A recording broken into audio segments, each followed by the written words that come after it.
Hey Bookaholics, welcome to another video. So today I'm doing my June wrap up, which is crazy. Like, how is it already July? Like, it is summer already and I just like, oh my god, the year's gone by so fast and I just can't believe it's July in like 3 days. Oh my god, I can't believe it. This video will probably be going up when it's actually July, so that's just crazy. Anyways, let's just get right into my wrap up. So the first book, well, actually this book I actually finished in May, but I didn't talk about it in my May wrap up, so I'm talking about it in this one, and that one is Stranger Than Fanfiction by Chris Colfer.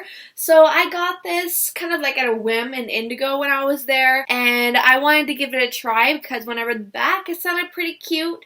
Like, it's pretty much just about Cash Carter, who is a star on a really cheesy TV show that just like became really famous, and 4 people are super big fans of it, and one of the characters on a whim just sent him a message through this website that's created, and Cash sends one back and invites himself on their road trip they go on, and they just learn different things about their idol and not stuff that they really like about him. So it was okay. I can't remember how many stars I gave it. I think I gave it maybe like a 2, 2.5. I don't think I gave it a 3. I knew what was going to happen at the end. I knew it was coming. It was obvious. But the way it was executed and the way things happened and progressed, it wasn't my thing.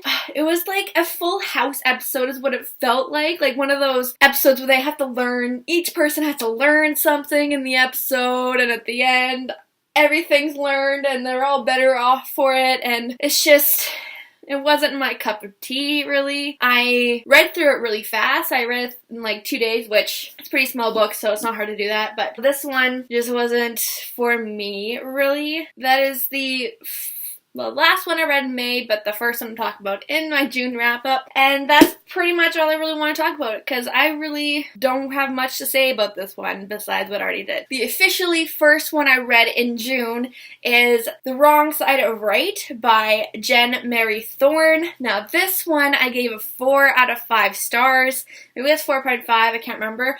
But I really, really enjoyed this book. It was such a fun read, and I really, really loved it. Like, I wasn't too sure what to expect from it because it's not all that known. At least I haven't seen it much in BookTube, like, talking about it. So I wasn't too sure what to think about this one, but I absolutely loved it. It was one that kind of reminded me of The Unexpected Everything because of the relationship between the father and the daughter, because the daughter never knew who her father was, and after her mom passes away, like a year after, it comes out that the person who is campaigning to become the president had an affair, and out of that affair was a daughter. And so all this stuff comes out about the candidate for president, and they decide that it's best that the daughter, so what's her name?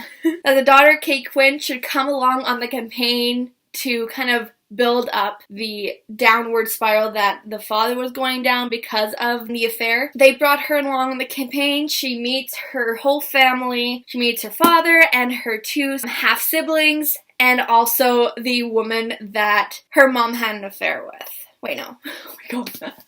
That was not worded right. She also meets her father's wife, who was betrayed by him by sleeping with her mother. That's about as good as I'm going to describe it. Oh my god, I am bad with words today. That's pretty much what this one follows, is her going on this campaign, kind of learning how to be like the daughter of a person who is a candidate for president, and kind of like learning how the ropes work and how to not make such a big scene and just all that fun stuff. So it was really, really good. I found it very cute. I loved the building of the relationship of her new family, and I would highly recommend this read. The second one I read in June is P.S. I Still Love You by Jenny Han.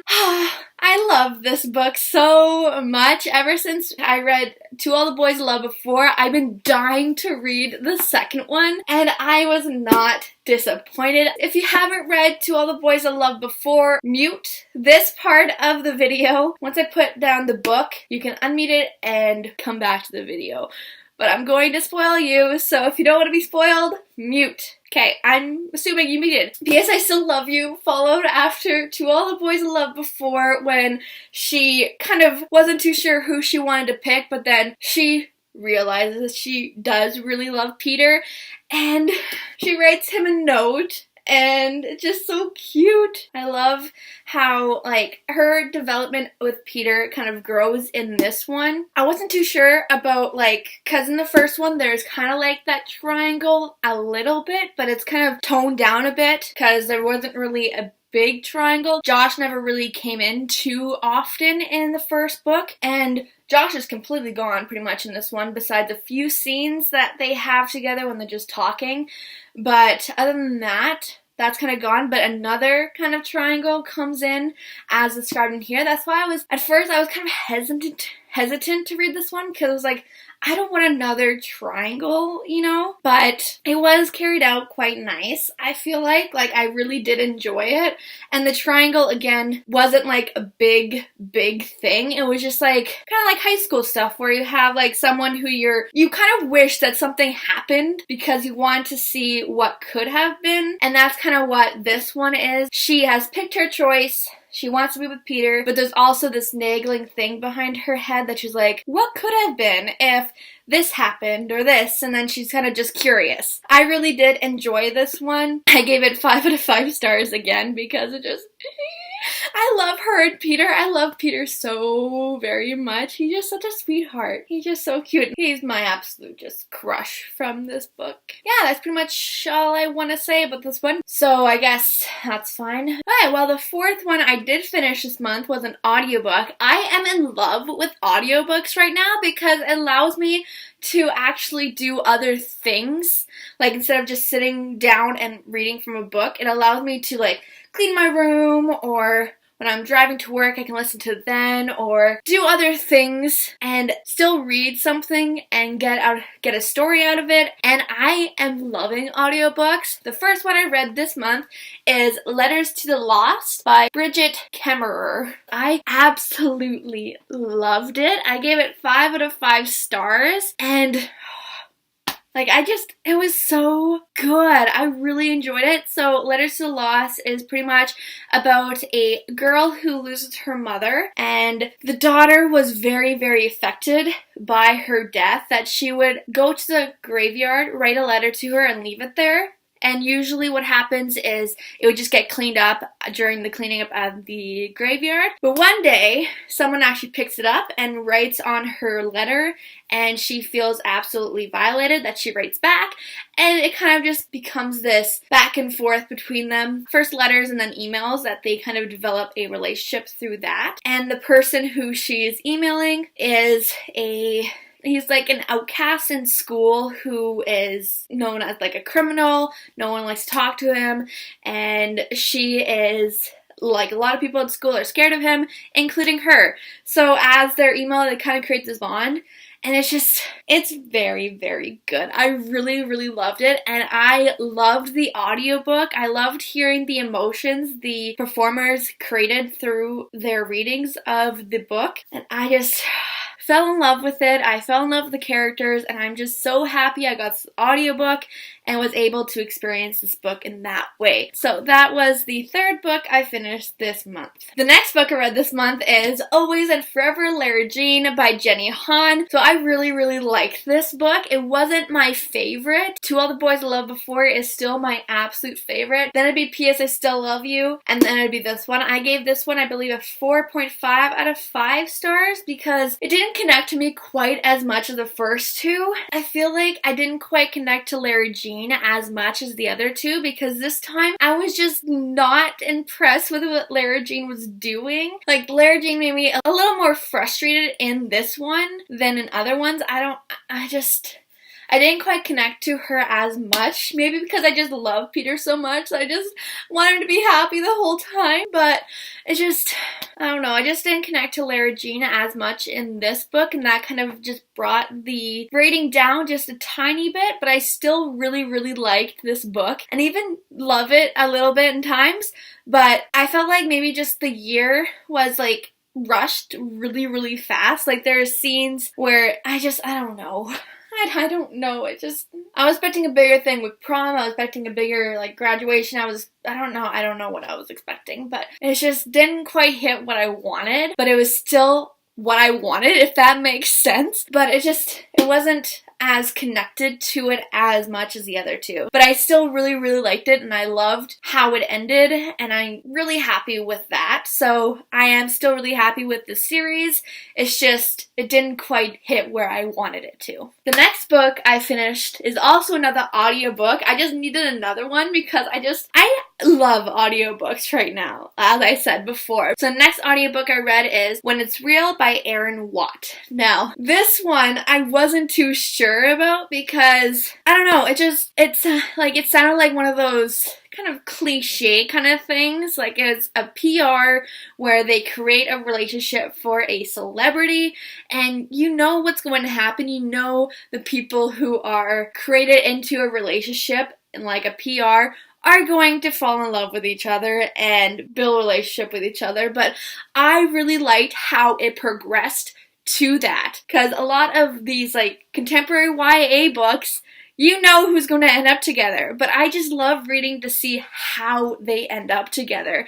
And I really, really loved how the author brought the two characters together in this book. I can't remember what their names are, but oh well. This one pretty much, it follows a very popular singer who needs a PR relationship to build up his popularity because he hasn't put out an album for 2 years, and they wanted a really wholesome, normal person for his girlfriend, and she ends up going through this because she needs the money to help her family as their parents passed away, and they're having kind of trouble financially a little bit, so getting $20,000 a month would help a lot. So she has to be in the relationship for a year, and one of the hurdles she has to get past is that she's dating someone. So that's pretty much all I'm going to say. I'm not going to say anything more about it, but I really, really loved it because there's a lot going on that I just loved about this book. I gave it 5 out of 5 stars because I loved it that much. Also really loved the performers in the audiobook. They gave so much emotion to them. But yeah, that's pretty much all I want to say about that because then I'm going to spoil it. The next book I finished this month is My Not So Perfect Life by Sophie Kinsella. Now, I love Sophie Kinsella's writing because I just laugh out loud. Now, this one was not one of my favorites of hers. I gave it 4 out of 5 stars, so I still really enjoyed it, but it just didn't give me some of the feelings that some of her other books have, but it still was really, really fun to read. So pretty much this one follows a girl named Katie who is just starting out in her new job after doing 2 internships, and she finally has a place in London. She has always wanted to live in London. That was her absolute dream. She didn't want to live in her small rural town for the rest of her life. She wanted to be one of the successful people in London. So she finally has her first big job in London, so she has like a very, very long commute to her work from her place she lived before when she was doing her first internship in London, and it puts a lot of stress on her, but she believes that, oh, I'm finally in London, I'm finally where I want to be, so any of the bad things that are happening, I should just ignore them and just be happy that I'm in London, and that's pretty much what she does. But she creates these big kind of imaginative things that she does in her life to present on her Instagram so people won't think she's lame and a failure in London. And she also creates this imaginative world of her other co-workers of how their life are so much better than hers because of the pictures they present in their life as well, like her boss Demeter. I don't even know how you say her name, but like her boss Demeter, she absolutely thinks she has the absolutely perfect life. She wants to be Demeter. She wants to have that life in London, have that perfect life where you have so many things to go to and the perfect husband, the perfect kids, and the perfect house, and she wants that for herself, but as life keeps going, she ends up losing her job, she has to move back home, and all these other things happen. So it's a really fun book. Again, it wasn't my favorite Sophie Kinsella, but it was still a really fun read. And I will probably read this one again eventually, like all the other Sophie Kinsellas. I read them like so many times. And it kind of reminded me, like the main character reminded me of myself, because I am from a rural town as well, but I want to live in Toronto or New York, and those are very big different places than I have lived before. So she just reminded me a lot of myself. So I really liked that aspect of it. That's pretty much all I want to talk about for this one. So this one is the 6th one I read this month. So the next one I read this month is another audiobook, and that one is One of Us is Lying by Karen McManus. So this one has been talked a little bit about on other booktubers sites because it's a pretty brand new book, and this one I was intrigued because it was described as a mixture of The Breakfast Club and Pretty Little Liars. Now, because of that, it's because at the beginning of the book, 5 people are put into detention. They're kind of have that same kind of stereotypical description. So there is a brain, there is a princess,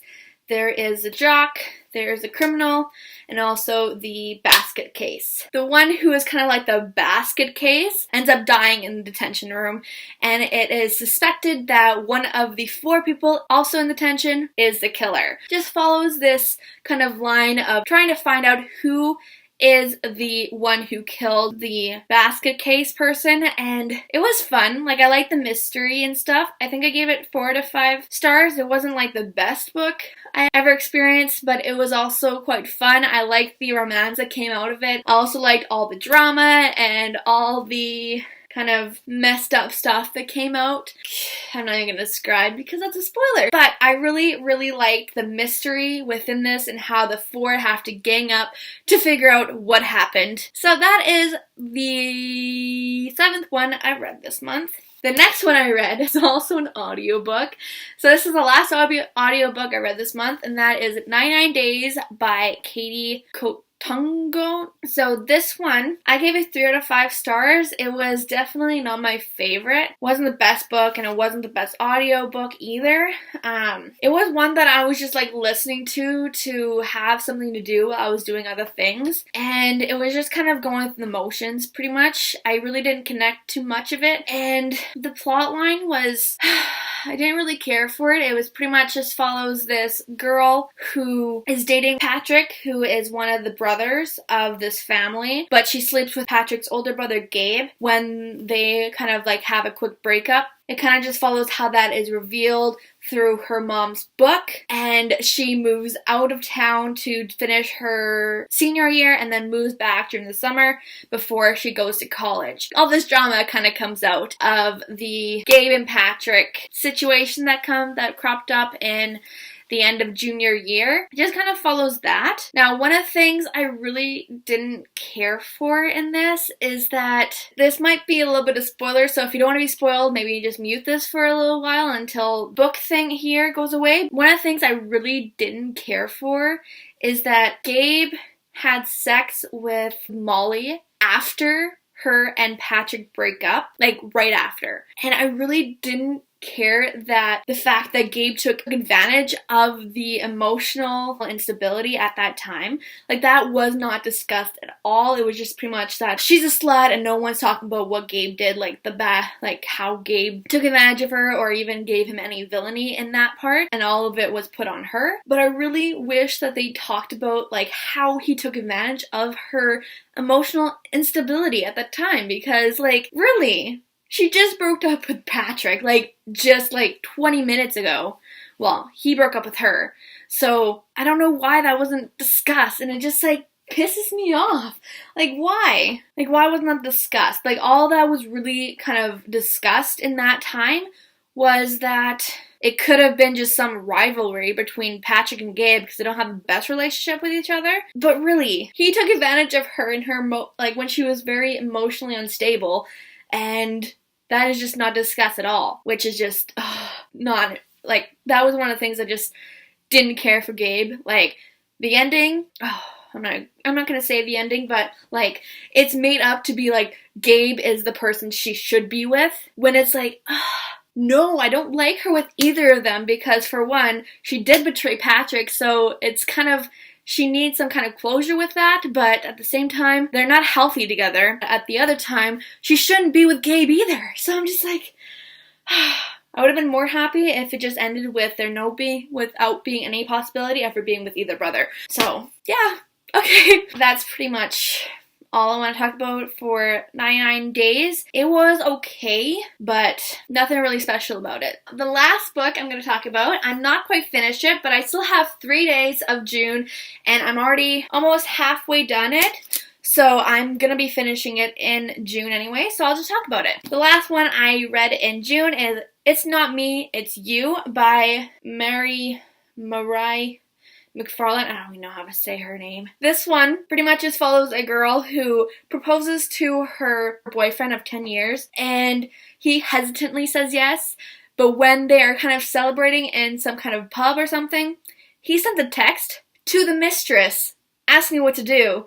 And you can imagine what happens after that. She leaves, everything just kind of goes wrong. She moves back home, and then she's quit her job, and then she moves to London and gets some of these really sketchy jobs and stuff. And that's pretty much where I am currently, and that's pretty much what it describes on the back here. It's quite funny. It's quite good right now. Like, I really enjoy how she's kind of becoming independent, more independent than she was when she was with her 10-year boyfriend. I'm just enjoying seeing how she's progressing towards being more independent and learning more about herself without her boyfriend Paul. So I'm really enjoying it so far, and I am going to finish it in June.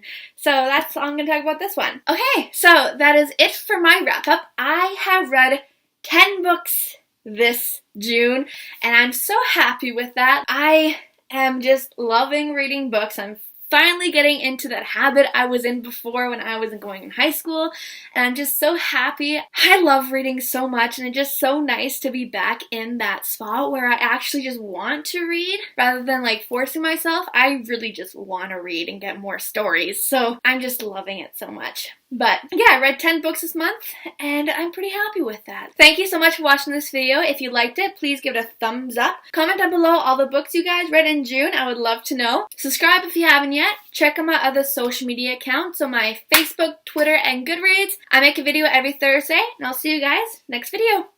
Bye!